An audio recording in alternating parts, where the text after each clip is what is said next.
parce que dernier temps yi lañu commencé di def ay recherche contemporain maanaam di boole yeneen façon danse yoo xamante ni dootul nekk danse africain kese.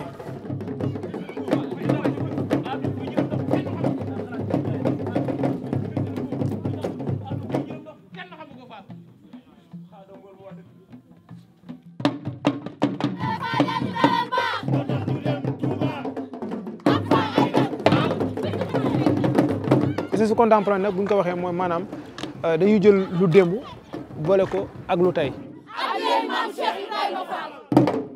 mën nañu ko jàppee comme tradi moderne waaw loolu la daal loolu mooy presque mun ci théâtre boobu la ñuy jàngal mooy recherche contemporaine mooy tradi moderne.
Le soufisme, comme je l'ai dit, c'est un des courants de pensée, de pratique de l'islam qui met l'accent sur la dimension individuelle et mystique de l'islam.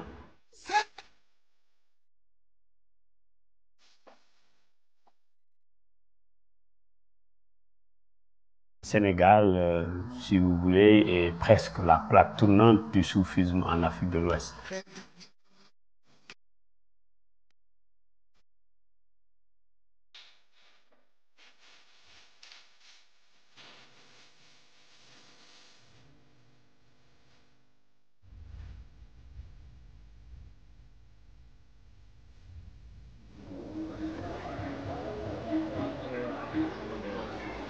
L'enseignement de Cheikh Ahmadou Bamba est un projet de société et qui peut, disons, régir un pays tout entier. Le socle du mouridisme, c'est le travail. Le travail est l'adoration de Dieu. Donc, Sëñ Touba a dit que quand on est en vie, on doit travailler comme si on ne devait pas mourir. Mais on doit adorer Dieu comme si on devait mourir demain. Le Jihadou Nafsi, c'est ce que Cheikh Ahmadou Bamba a prôné. Jihadou Nafsi, c'est la guerre contre son âme. Essayer d'éliminer toutes les mauvaises pensées et les impuretés qu'on a sur son âme. C'est le travail qu'on fait sur soi-même. C'est le soufisme pur et dur. C'est des œuvres qui ne sont même pas datées, souvent. Ça, c'était en 1994. Ça fait un peu de temps. Et seul le gars-là est épargné, parce que lui, il n'a pas eu le temps de tirer. Il a donné seulement l'ordre. Et c'est lui qui devait raconter ce qui s'est passé, qui soutient l'arche, la maison de Dieu. Ils sont 8. Là, moi par exemple, c'est l'image. C'est l'image qui m'a amené dans le mouridisme. C'est à Diourbel. C'est en 1913 que Paul Marty a réussi à avoir cette photo, alors que le cheikh sortait de sa chambre.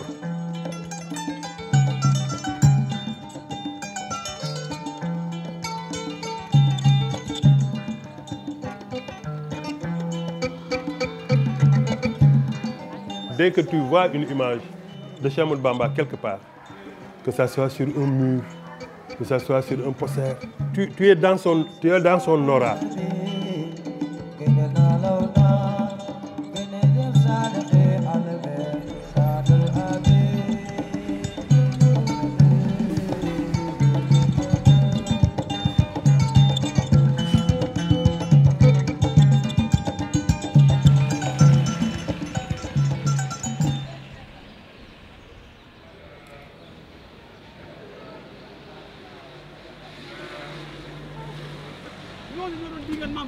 loolu rek kay dëgg baax moo yëg nga nafaraat te nga yëgg suuf waaw yëgal suuf waay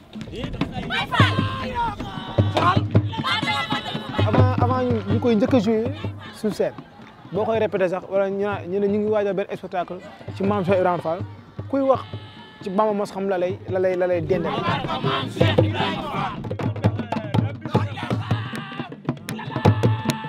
ba ci sëñ Abdou Karim sax ba fa gaa yi demee tamit loolu la wax Bamba Mos xam doo yoonu Sëñ Touba la Cheikh Ibra la waaye lépp Cheikh Ibra ak Sëñ Touba la murit la rek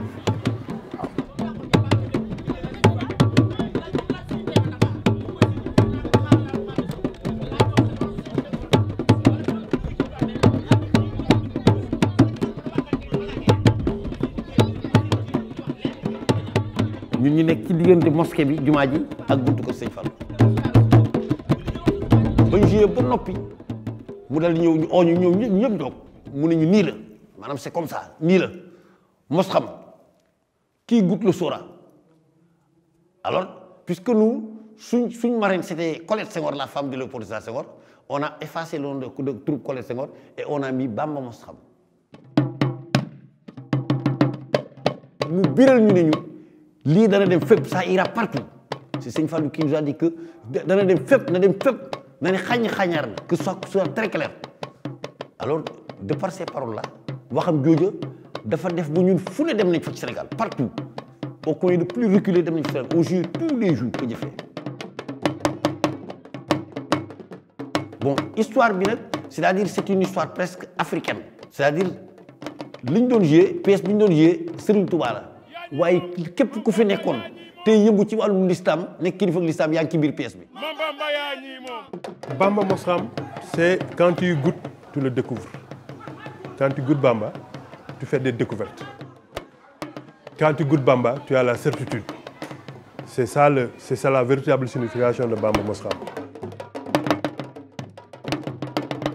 C'était plusieurs parties qui étaient retenues regroupées pour retracer la vie du Cheikh Ahmadou Bamba. Bamba Mos xam c'est vraiment pour la génération là présente je crois que c'est une légende. La génération ma génération a connu Cheikh Ahmadou Bamba a découvert Cheikh Ahmadou Bamba à travers le Bamba Mos xam. Il n'y a pas eu de travail sérieux dans la conservation et l'archivage de Bamba Mos xam. Bamba Mos xam, c'était tout un mouvement culturel de révolution des gens de l'intérieur du pays. Parce qu'il y a des gens qui sont en transe. Je te dis que dès que le spectacle commence, c'est déjà qui sont en train de... Il y a des gens qui sont là, qui sont carrément en transe, qui ne comprennent plus rien du spectacle. On peut leur raconter ça après. Bamba Mos xam a particulièrement aidé à la massification du mouridisme au Sénégal. gis nañu dañoo toog ki doon joué Sëñ Touba Baye Mademba Ndiaye la tudd mais dañ doon bu ne il est indispensable ndax melokaan wa wax ja defin wa xam Sëñ Touba boole ko jàng nag tekki. ndax ku ko gis nga Sëñ Touba ku dégg ay waxam dégg waxi Sëñ Touba ak julleem ëllam rek genn la. niru naa sama maam boobu ko doon def muy maam Demba niru naa ko ñu bëri dañ ma koy wax même ay doomam dañ ma koy wax. Ils sont arrivés à un niveau de responsabilité, de popularité, d'économie que le théâtre professionnel occidental mais n'a jamais réussi moi-même en Occident.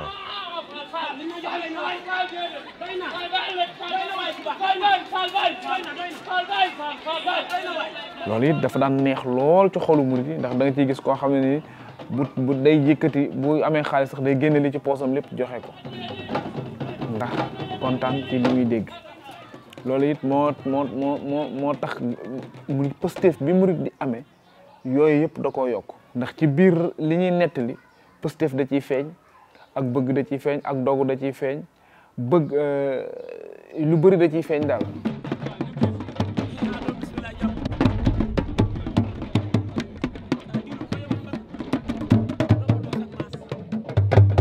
benn tukulóor dootul wax ci jotaay bi fa dimbali ma rek ma ñam ko tuuti parce que loolu diine nekk Sénégal mun naan diine yëpp yoonu murid moo ci gën a sensible donc dañoo gaaw ci indi la ay jafe-jafe.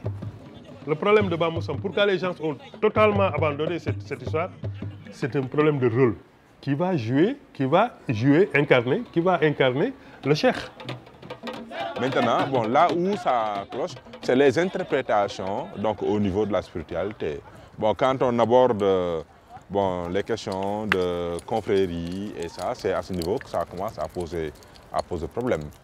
li ñu ci xaw a am jafe-jafe tuuti mooy ñaare ñi ko doon def tamit seenu xir la ñu amoon di ko def mais exactement xamuñu exactement lan mooy norme yi ñu war a defee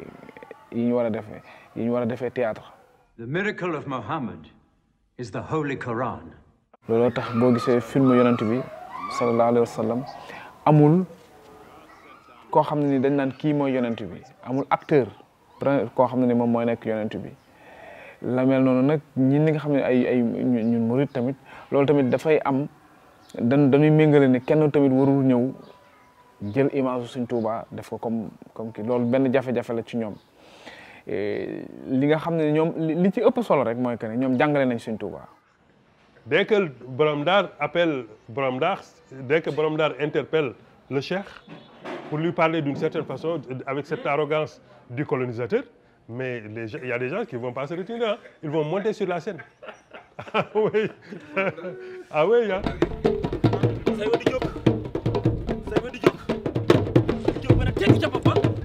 Sa représentation, si ça peut poser problème théâtralement, il est possible de le représenter sans le montrer. C'est la même chose que l'on a fait, que Sant Yalla a fait avec Cheikh Ibrahim Fall. Baye Fall man damaa jëlee Mame Serap Fall mi ngay wax mais Mame Saliou Fall rek laa la wax Mame Saliou Fall nee képp ku ma sosal mbaa nga waxal ma lu ma la wax la wul ñetti fan yi bàmmeel ba fu diggéen naa la fekk. mënoon nañ ko def mais bañ a génne ne kii mooy Sëñ Tuubaa mais génne ay actes yoo xam ne dañ xam ne kat nii la Sëñ Tuubaa defoon loolu man gis naa ne war naa mën a nekk. Mame Saliou Ndiaye yor ko moo tax alxuraan comme doomi soxla yëpp. fii lañ doon defee spectacle. fii lañ doon defee spectacle. léegi moom lañ tabax jumaa ji. moom lañ tabax jumaa ji doon. ah fii lañ daan joué fii nii bu ko defee léegi gisee jumaa lañ fi def fii ñu ngi fi def benn mbaar boo xam ne c'est pour éviter ñuy def ay bâche. ma waaxu la nga kii la imam moom Sëñ Tuubaa ndigal koy joué ndigal moo koy joué du bëgg-bëgg rek déedéet ndigal ni ngeen def nii dem Sëñ Abdou Karim ne jox naa leen ndigal nagam ak nagam mooy joué Sëriñ Tuubaa Sëriñ Tuubaa kenn du ko def te amuloo ndigal ndax xam nga fi mu nekk nii problème Sëriñ Tuubaa li tax mu xaw a compliqué waaw mooy rubi foo dem rek fekk fay ndong gis nga tey boo doon soldat yi attaqué leen Sëriñ Tuubaa danañ bañ man maa doon joué ki doon joué tey taxoon li tax ma remplacé ko ponkol la moo xam taal sa mu ne taxawal leen ko ba di ko fetal ay cëram di wadd par benn ba mu xam ne ànd ak mën a ëpp solo fu ànd ak ki ñu wax ñu taxawal sëñ Mor Mané bu jël fetal gi xam nga ne dañoo am ay stratégie aussi ay kii yoo xam ne ay kii blanc la li ñu doon def biñ ko téyee moom ti diir bi mu ne tuy mu ne ko dolil am na benn waay bu toogoon nii di seetaan gisee bu mu buuree dafa mel ni kuy naaw bi mu rañaanee buur bi te buur bi ponkol la dañoo toog rek bu mu toog ci kaw buur bi alors ñu nekkoon ci seen c'est-à-dire loolu mooy théâtre c'est-à-dire li ñuy def nii mooy théâtre xam nga léegi-léeg ma wax loo xam da ngeen di ree c'est-à-dire dama leen di passionné pour que ngeen mën a déglu bu baax li may wax loolu mooy théâtre c'est mooy véritablement du théâtre alors tu as vu donc kii artiste foog mu xam lu mel noonu salim alhamdulilah barke borom Tuubaa ah mu nga xiwal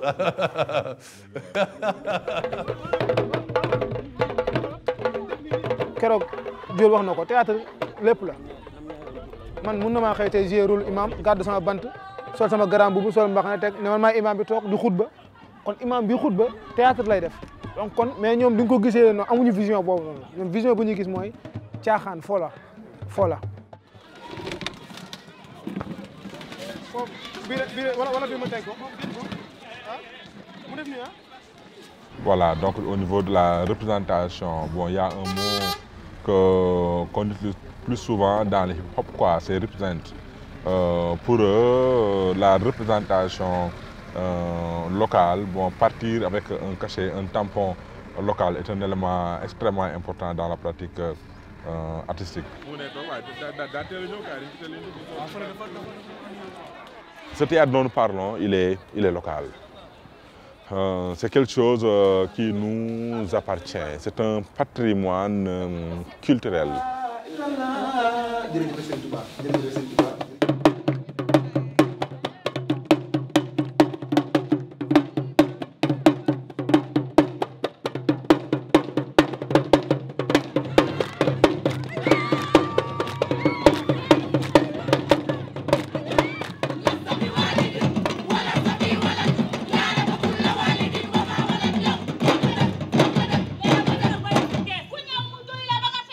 comme man sama papa Mouride la mais man maa bëgg waa kër Cheikh Ahmed Tidiane Chérif ba mu jeex lii théâtre la du tax ma changé ci li ma doon bu ma joué théâtre bu ma joué création ba pare ba summi samay yére damay nekkaat si tarixa bi ma nekk parce que du tax ma changé tarixa bi ma nekk du tax ma changé man damaa bëgg nga nafaraat bu baax boo yëgee nga nafaraat waaw kay Cheikh Ibrahima Fall rek la ñuy bayal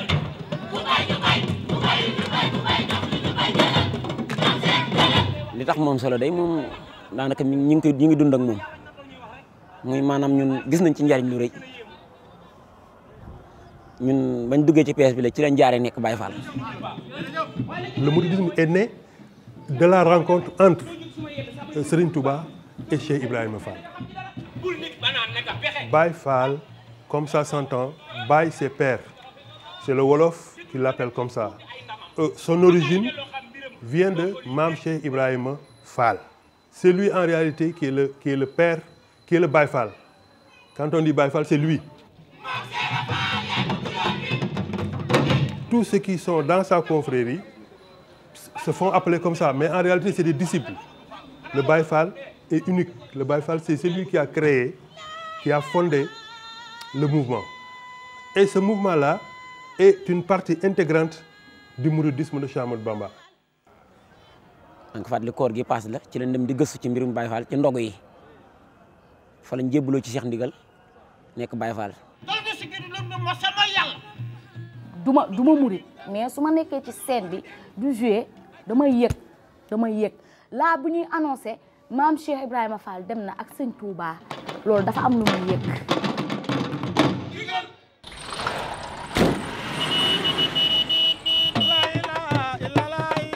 C'est toute une fierté pour nous tous, bon, que ce soit le théâtre qui ait amené ce niveau de contribution à la dissémination du discours du Cheikh Ahmadou Bamba.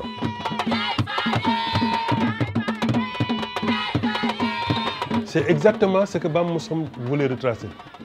C'est pourquoi je dis, moi, je fais du Bam Moussam d'une autre façon. Il y a l'ange Gabriel qui est en train de venir. C'est vraiment, j'ai dit, voilà l'homme que le monde entier doit s'approprier. Ahmadou Bamba appartient à tout le monde, pas seulement à un groupe. Non, Ahmadou Bamba est universel. J'ai fait ça parce que c'est pour essayer de combler un vide, essayer d'être utile. Hein? C'est un petit peu le prolongement moderne de Bam Mosram, parce que je ne mets que des choses, des informations qui sont de nature à faire connaître davantage sur Ahmadou Bamba.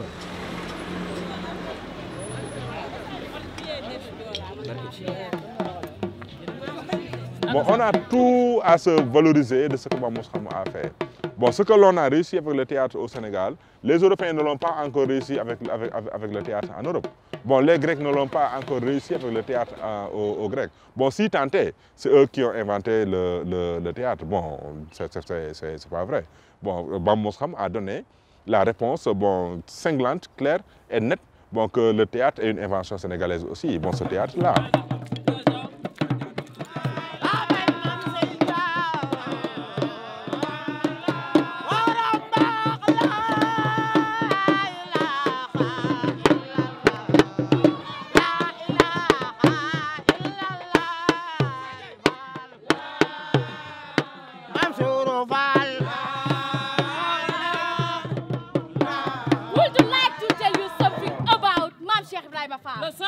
sottiwaat nii mu wàcc. bu jógee fii nga taxawoon. raase ko jox ko ci ay pexe. te ku ne Serigne Touba dégg nga Cheikh Ibrahima Fall maa ci mën a wax lu bëree bëri. Serigne Cheikh am na ñaar fukki at ak nangam lépp ci kër Serigne Touba ak maam Cheikh Ibrahima Fall muy Bamba mosu xam à travers Sénégal.